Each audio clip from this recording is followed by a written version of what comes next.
I should have worn burgundy. You're great.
All right. Welcome everyone to GLI Live. This is a very special episode. We're actually doing a crossover event with Dr. Donnica Moore and the In the Ladies Room podcast. So as those of you who've been watching us for the past several weeks, the GLI Live has been part of our response to the COVID-19 pandemic around the world. Our way of ensuring that liver patients, those who are immunocompromised, or frankly, all of us who could use a little more information and a lot more connection during these times, has something to work with. And now with this special event, you'll have even more. This is our first celebrity get, so I'm just over the moon. I'm back in my home, safe here, although as you'll hear today, I've been venturing out a bit. I hope that wherever you are, that you are safe and keeping well. And so without further ado, I will introduce our guest for today, my great friend and mentor, Dr. Donnica Moore, who is an expert in women's health and frankly so many other things, as well as host of the well-renowned, well-regarded, very informative podcast. I hope you do listen not only to this episode on that, but go back and listen to all the others she's done and put it in your regular queue. The In the Ladies Room podcast is such a wealth of uplifting information and just good spiritedness that we all need these days. So welcome, Dr. Donnica. Thank you. It's such a pleasure to be here. And you've been in the ladies' room before. I have. I believe I was one of the very first guests. Yes, you were. And we've talked about other liver diseases with other guests. So lots for your audience to listen to. And of course, we've been talking about COVID and coronavirus and the pandemic from all angles, just like everybody else. Yes, but I like it when you say things. Thank you. You're welcome. So as everyone has either been reading or hearing about, caregiving during this pandemic has been extremely stressful, as so many aspects of dealing with this is. But as you know, my heart has just gone out to people who have had a loved one who has died in the hospital, and they weren't there at those last few moments and able to give that sort of end of life care and hold the hand, and the heroes of healthcare who have stood in that breach and held that hand for loved ones, on addition to all of their clinical responsibilities, is so special. And then in your particular area of expertise as an OBGYN with women's health, for women to be giving birth during this time and to not have their chosen partner with them is just mind-boggling to think of an experience. But what I wanted to focus on today is particularly as we are reopening many hospitals and health systems and starting to have, more non-COVID care and more non-emergency surgeries. Still urgent, I think, a lot of this care. Visitors policies have been rewritten without recognition that there's a role for a caregiver or a care partner in every clinical encounter. And so can you talk about the role of a care partner to somebody, whether it's in the ER or the hospital or any interaction with the healthcare system, and why that's so important now more than ever? Yeah, there's a lot to unpack in that intro. First, let me talk about one sentence about caregiving during this time. Is when we're talking about caregiving, we're talking about all the normal caregiving that we did before coronavirus, and then on, like, whether we're caring for children, parents, spouses, our employees, certainly doctors caring for their patients, et cetera. But then on top of that, we're also talking about all the COVID-related things that happened during this time. And then what you're talking about is the different things that are happening in non-COVID care. Right. So when you talk about a caregiver in a hospital setting, this is basically the unpaid member of the team.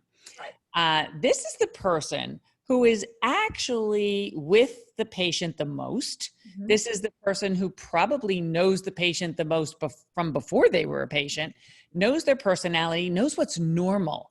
Mm-hmm. So in a healthcare setting, the most important thing we try to discern as doctors and nurses is the patient's current behavior and are their symptoms currently normal or abnormal? Is this normal for them? So somebody who has an extremely high pain tolerance, for example, if they're in a lot of pain, that's very different from somebody who breaks a fingernail and is screaming. The unpaid, let's call them the unpaid caregiver, the unpaid care provider. When you accompany someone to the hospital, even when I've been a patient, when you're the patient and you're in that gown and your tushy is hanging open in the flap in the back, it's a very intimidating prospect. And you're probably there because you're sick or you're having a procedure. You're certainly under a tremendous amount of stress. It's very difficult, especially if drugs or anesthesia are involved. It's very difficult to process all the information. And prior to COVID, I always recommended that if patients go to the hospital, they have somebody with them. And even if you're going to a high stakes doctor's visit, it's important to have somebody with you because you may not think of all the questions to ask. You may be embarrassed to ask some of the questions. But in the hospital, your needs are magnified. You need that person to get you a blanket or to see if it's okay if you can have a drink of water, right, or to ask the person in the next bed to turn the TV down, right, or to ask the charge nurse to get maintenance in to fix the air conditioning. All of those basic things. The last time I was a patient in the hospital, my mother assigned herself the job of making sure everybody washed their hands, right, before they came in the room because the person in the room next door to me had a horrible hospital transmitted infection. So all of those things are important, as well as just keeping your spirits up and keeping you company and holding your hand. Or if you have a really great care partner, they can rub your feet. Or what my aunt would do is go to the deli and get me this special, I could only have clear liquids, so she would get me this special chicken broth, which was the only thing I could tolerate. So, and a doctor and a nurse is not going to be doing that. Right, and in these times where there's still staff shortages, because many of the staff are deployed to COVID wings or for other reasons during the pandemic, there are shortages. There are even fewer techs and nurses available to have eyes on the patient and to check on them and do these extra things that sometimes don't turn out to be so extra. I've had 30 hospitalizations approximately. Who's counting? Who's counting at some point? And I've had medical errors, I've had miracles and fantastic care, absolutely. But I've had some very serious medical errors happen. And some of them could have been caught by having a care partner there with me. as you know, my husband recently had surgery, and because this was considered part of the visitor's policy, I wasn't able to be with him, and even though he had a very serious surgery. And to your point about being paired by anesthesia and pain medicine, also because this was a spinal surgery, he didn't have full use of his arms. And so I asked them, as I was informed the week before, I'm like, so I'm just supposed to can I actually stop the car to at 5:15 a.m. to have him enter the facility in his neck brace, barely able to walk, or do I just have to sort of slow down, roll him out and everything? And they sort of looked at me and they said, well, you can stop. And what I actually did was I needed to commandeer a wheelchair, as it turned out, because there was nobody who was actually going to claim custody of him. Yeah. And I was concerned that, he was a fall risk, and I was uncertain that he would make it up to the designated, and nobody knows that better than the spouse. And of course, when we're talking about wives being caregivers for their husbands, we all know that husbands notoriously forget to tell the doctor all the medicines they're on. So I'm sure what you did was type it all out and give him a written sheet, which many of us who are in healthcare would know to do that, but many patients would not know. Or he might forget to say, oh, last time I had anesthesia, I did not react well to this, this, and this. And that's kind of what a spouse would really be able to help with in terms of the history. But you brought up another point about the shortages of healthcare providers in hospitals and how our shifts are becoming more and more compressed. But the other issue with nurses, particularly being able to check on patients frequently, are the shortages of personal protective equipment, or PPE, that we hear a lot about. And I live in New Jersey. This was a huge problem in New York and New Jersey when we were the hot spots in the beginning of the pandemic. But now states like Arizona, Texas, California, and Florida, I hear friends who are doctors there saying they're desperate. One of my friends in Texas is saying they're seeing COVID patients outside the hospital in the parking lot, not to screen them, but to actually treat them in the parking lot. Because they don't have enough PPE, they don't have enough beds, they don't have enough resources. So one of the things we have to be very careful about in this conversation is one of the things I often say about caregiving as far as being a parent and your children, and that is it all depends on everything. And unfortunately, this has been in the case in the United States for all kinds of disparities in healthcare for 250 years. But what your zip code is really matters. What are the resources that are available in your local hospital? And what hospital you go to, whether it's your nice, private, cushy community hospital, or whether it's a inner city hospital or a university hospital, is really going to make a huge difference in the resources that they have to provide the best care to you. That proved to be true along a host of supplies. At one point, I said, "Well, are we going to have to do like in some countries where the family brings in the food?" So like we have things at home, extra bandages, pressure wraps, and things that apparently they are out of, and that we're not used to getting at other hospitalizations. And so, if I had known, if I had been the care partner, I would have brought some things in from our own supplies to help with that. At the same token, though, I got a question from one of my viewers about, should we all be packing an overnight bag just in case we have to go to the hospital, the same way you would pack an overnight bag if you were going for surgery or going to have a baby? And I thought about that for a second. I thought, what a great question. And then I said, well, no, because most hospitals don't want you to be bringing a lot of things from home. So they actually want you to bring the minimal amount of things because we don't want to risk bringing other contaminated items into the place. But in the beginning of COVID, I was actually telling people, if you go to the hospital for any reason, bring 2 masks, one for yourself and an extra one for your doctor or nurse. Absolutely. And we did pack, actually, we did pare down what we would normally, bring in terms of our hospital kit with that in mind. And who knew that like the wet wipes and the extra hand sanitizers would, we could have bartered for extra care and services because those were in short supply. So we did streamline what we would normally take with that in mind. So he could have, since he was in charge of his communications to me, and the only link that we had and the only link that was recommended was for him to FaceTime me during rounds or things like that. We had to make sure he had his charger and things like that, but we did bring. And charger, phone, iPad, those things should all be in separate Ziploc bags.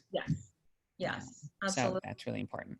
So, people are asking, we didn't want to just complain about this because that's not what we're about. We're about solutions. And so some of the suggestions I had made, and I'd love your feedback on these, because I do recognize that the hospital is solving this problem of COVID infection, and adding another person into this just, creates additional vector for potential disease. But what I would have liked to have seen, given the extensive care that this particular patient, my husband, had, was to be tested, COVID tested right along with him when he was tested prior to his procedure and admission. And I would have been willing to even sign sort of a designated, I am the designated, care partner for this person, and I know my responsibility is not just to do Sudoku puzzles, but, I'm there for these reasons, and I will limit myself to these, areas of the hospital, even, to a badge, so that could be, enforced in some way. So that, there was the real, clarity between what a visitor is, bringing balloons or something nice, and really what this extra member of the care team being valued as the care partner as a patient safety measure, someone who to your point, can an extra set of eyes and hands, who can help ultimately reduce medical errors, as we've seen in the literature, can reduce falls, which are so important, and ultimately, help maintain high outcomes. Not being charged with the discharge process, for example, and that conversation, and adding those extra pieces of information about the home environment or the patient, or even my capacities as a care partner at home, to that discharge process, necessitated us having many more conversations on this end of it that could have real consequences in the ultimate outcome of that precious procedure that they did such a great job on. And so here's where a national guideline would be really helpful. Here's where a national leadership would be really helpful, and here's where it would be really important for the CDC, for example, to convene a national task force of patient advocates, physicians, nurses, hospital administrators, get them in a room and come up with a white paper on guidance. The New York Times just had an article yesterday about how many people who are going to the hospital for inpatient procedures or ER visits who are not COVID patients are coming out infected with COVID. So the first concern, of course, as physicians, we above all don't want to do any harm. So we don't want any additional people exposed to hospital-acquired COVID. So that is the first and foremost thing. The other thing is not every patient has the privilege of having such a highly educated, aware, designated care partner who would be able to observe all of the infection control procedures. And quite honestly, we have competing crises here because our hospitals are completely overcrowded. And what's the number one thing we want to do when we have infections of any kind is we want to separate people. So if I were on that task force, my first recommendation would be every patient needs to be in a room by themselves, not with another patient. And we need to consider every patient as though they are infected. But we don't have the luxury to do that. We've got patients on gurneys in the hallways. So this is something that really has to be worked out. Because if you think about it, if you don't have a patient in their own room, it wouldn't be enough for you to be the designated caregiver and sign off on whatever you're going to sign off on, because the other patient in the room would also need to agree. Right. So that gets very tricky. And I'm not a lawyer, but somebody else on this podcast is. So, and that's what a lot of hospitals are also worried about, are those dynamics. Absolutely. Thank you so much for that. And I think that I absolutely agree that the guidance would have to be localized. So, if you're in a hospital, in a hotspot that's, at 90% capacity and has, COVID patients and, is overwhelmed, then that's different than the sort of situation I was facing with a well-provisioned, PPE hospital, that was reopening, that does have private rooms, and was making different designations and for visitors, like they had opened up for end-of-life care. And I was like, well, I'm trying to keep my person alive. Yeah, we don't want to get to end-of-life care. Right, as valuable as that is to be with someone, in their moment of death, I'm working really hard to keep my patient alive. So can we have a provision for that and work that through in the circumstances of our localities and infection rate and the resources? And we may need, if we have this national task force and we have guidelines, we would need separate guidelines for if the person's in a private room versus if they're in a shared room. So I can share that my brother had open heart surgery right at the very beginning of the pandemic, having nothing to do with COVID. And his doctors were phenomenal about communicating with me. His wife told them up front they wanted me to be the person with whom they communicated. And his main cardiologist called me once a day and just debriefed on everything, which was she would see him, she would review everything, and then she would debrief. And they also debriefed with me on the discharge instructions. But not every hospital, and they may have been that way because I'm a physician also, but we also arranged that in advance. And so that's my number one tip, is having a plan in advance and being proactive. And having the hospital being proactive in that communications plan, not just, hey, you should learn how to Zoom or something, which I swear was on the website. And I was like, well, how about when, because I know the different points of interaction and the normal rhythms of a hospital day, I could say, well, could you reach out, when you round or when there's a nursing shift change, and these are different suggestions, knowing the different points where information is normally exchanged in a hospital setting. But I would have liked it as proactive from their side rather than relying on my sort of, groggy. Right. So here's some more tips that hospitals could do. Is number one, they could ask the patient and they could say up front, we will communicate with one person who you designate as your person.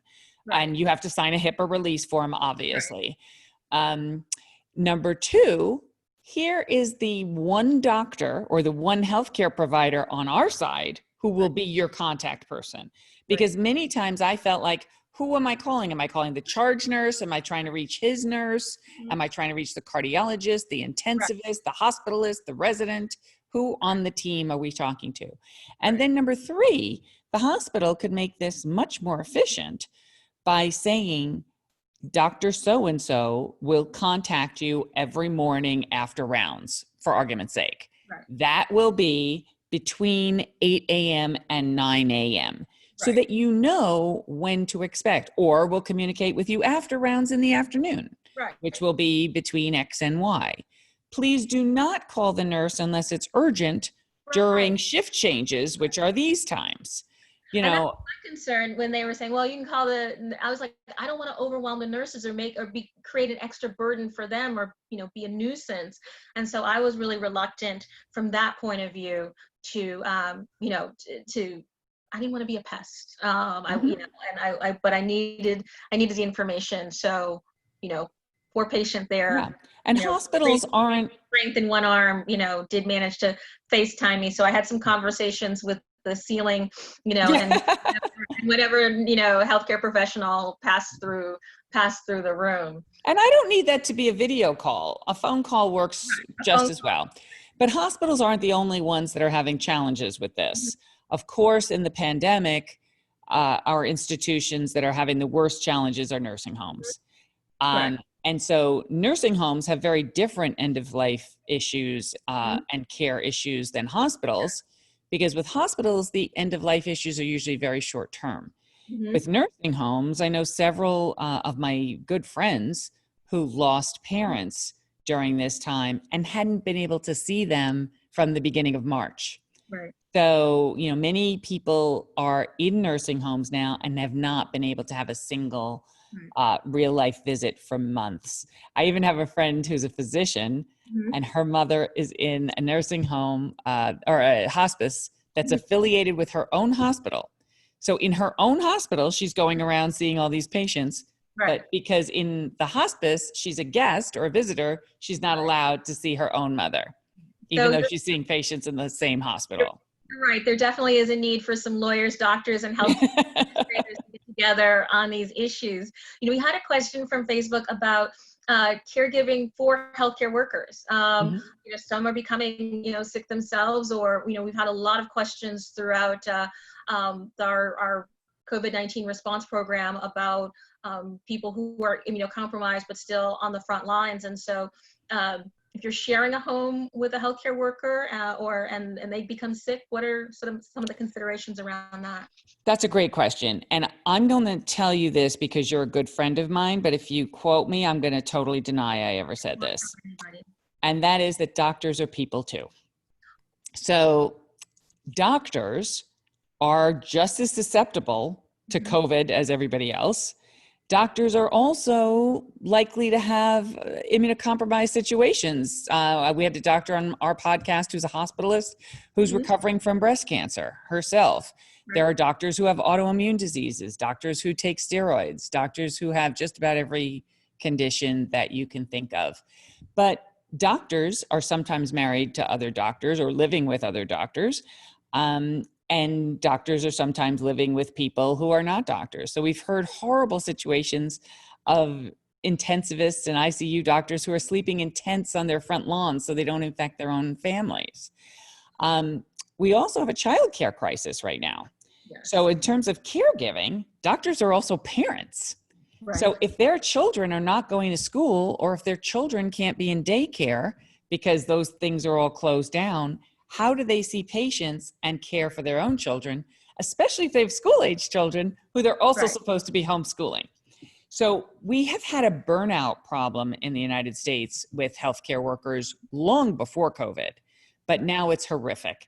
And we also have a fairly high suicide rate amongst healthcare providers, which has increased during COVID, in part because of exhaustion, but in part because healthcare workers are getting infected and they're going back to work way too soon. One of the dynamics we're seeing with a lot of COVID infections is that people are generally very, very sick for 7 to 10 days. And then they seem to get much better for about a week. And then part COVID part 2 hits. And then they're much sicker. So a lot of people are coming back to work during that week that they feel pretty good, but then they are crashing afterwards. And there's no one to take their places. So in the United States, we do have fewer doctors per capita than countries that are similarly economically well developed. We also have doctors who are being reassigned from their previous jobs, like orthopedic surgery, and now all of a sudden they're expected to be ER doctors and ICU doctors. And interns and medical residents and fellows, being And deployed. A friend of mine who's a psychiatrist is working in the ER, screening patients. And she said what they realized when they realized she was a psychiatrist is they just assigned her all the psych complications because there's lots of psych complications. What some medical students have been doing, which I think is phenomenal, is volunteering to be babysitters for doctors who have childcare problems, because classes for medical students were, canceled. But what some other medical schools did is graduated their seniors a couple of months early. So they didn't get that last rotation. And of course, now it's July, which is infamous for anybody who doesn't know that it's changeover time. So the new medical school graduates are now the residents and are now, in charge. So it's a very stressful time. So again, since we're focused on solutions, what can you do if you know a doctor or a nurse or a healthcare worker? I think it's wonderful that people were standing outside clapping and leaning out the windows and clapping and applauding and putting up posters and whatever. But maybe you can do something a little more pragmatic. Like I know GLI has done a wonderful job contributing to an organization that actually provides pizza to hospital workers. If you know a doctor in your neighborhood, maybe you can set up a caregiving chain where you rotate meal preparation.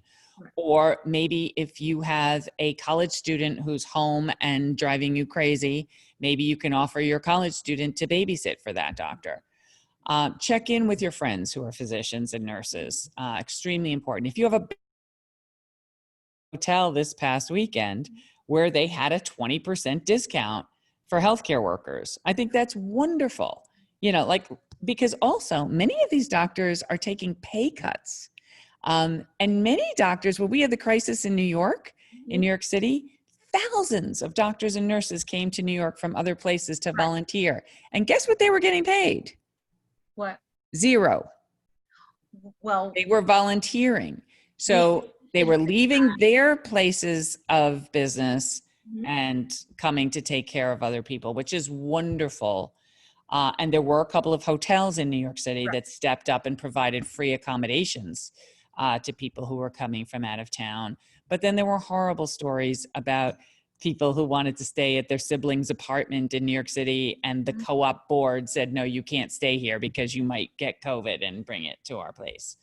So what do you do if you... Our next policy issue to make sure that in the next version of the CARES Act or whatever comes, that, that those they need to be compensated. They've done hazard pay, they went into battle, they went into war on behalf, of the United States, and they should be rewarded currently. I want to pick up on a point that you were driving to, one of the many excellent points, and ask about, what does self-caregiving mean during COVID? So for all of those and all of us who are caring for others during this time, how do we make sure that we don't burn out, that we're still there to continue? Because this is definitely a marathon, not a sprint, we realize. And so what does self-care look like during this time? And I have to say that, most type A individuals are not very good at this to begin with. So if you weren't good at it before COVID, chances are you're not going to be very good at it during COVID. But I think rules help and lists help. So of course, the first rule was a comment your producer made to me that every flight attendant says several times a day, which is put your own mask on first before you help other people. Of course, now during COVID, everybody has to wear a mask. So that's our number one rule. Everybody has to wear a mask outside the house. Although for those of us who are gaining the COVID-19, which I also stole from your producer, I heard that the best thing you can do is wear your mask in the house. So you're not overeating. Refrigerator, Getting sleep is extremely important. And so a really bad habit is something that I do, which is check my social media right before bedtime and first thing when I wake up in the morning. Because I want to know what happened overnight and what changed overnight. And that's horrifying. We're at over 3 million people infected now in the United States, over 130,000 dead, and thousands of people will have chronic illnesses. As far as taking care of ourselves, though, it also depends on what our life is about. What's our routine? Are we able to work from home, or are we still going outside to essential jobs? Are our jobs high risk? Is our mode of transportation high risk? And then how are we managing inside our homes? One of the things I want people to focus on is, what resources do you have in your community that can make your life easier as well as lower risk? So for example, somebody asked me if I was wearing a mask when I go grocery shopping. And I said, no. because I do my grocery shopping sitting in front of my computer at home. So I don't have to wear a mask. In a grocery store. Everybody who goes to the grocery store has to wear a mask. Right. But I do a lot of online shopping to reduce my risk as well as to just make my life easier. And I make sure to do extra because they're taking risks for us. And so we want to make sure that they're, you know, that they're well paid. You know, absolutely. The other thing though, is it depends on who you live with. So at one point during this pandemic, I had 6 adults in my house. So what I did is assigned people to different bathrooms. We actually also had one person who was COVID infected. That person did not spread it to anybody else because we did a really good job with rules. So that person had to wear a mask in the house. That person was not allowed in the kitchen at all. I also, everybody has a towel that's hanging in every bathroom to wipe your hands. I got rid of that towel in every bathroom. And I bought 48 washcloths from Amazon.com. These are that if you had been a single use or an immunocompromised person for the past 25 years. Exactly. These are the things you should be doing all the time. In my house. Right. So this all depends on everything, right? We did a lot more wash. If of the people, we did have one person in our group who was working outside the home every day in an essential job. So when he came in, he had to take his shoes off, leave them in the garage, immediately go to the laundry room, take off all his clothes, throw them in the wash, and go straight to the shower. Not everybody has a laundry room. Not everybody has a garage. So these are the things we need to think about, especially as we're talking about the big debate of this week is, should schools reopen? They're debating this week? Right. There are issues and things. Right. That's debatable. And I started thinking to myself, if my kids were still school age, and thank God they're not, what would I do? Right. And again, it comes down to, it all depends on everything. You know, what kind of school are you in? Does your child have to take a school bus or do they walk to school? Can they come home for lunch or do they have to eat at school? All of these. Sounds like the makings of a great next episode. So thank you for that topic. You should be working with our excellent producer. So I'm going to thank you, Dr. Donnica, for being our guest today. This has been such a wonderful conversation. And I'm so excited that people will be able to hear it on Facebook, on YouTube, on your podcast, in the ladies' room, wherever podcasts are found, and however you listen to it, whether you are walking, doing your own self-care, or sitting at home. And so I want to thank everybody for watching. I want to invite you back for next week's episode. And I want you to stay safe, stay well, and stay connected. Until next time. Bye-bye.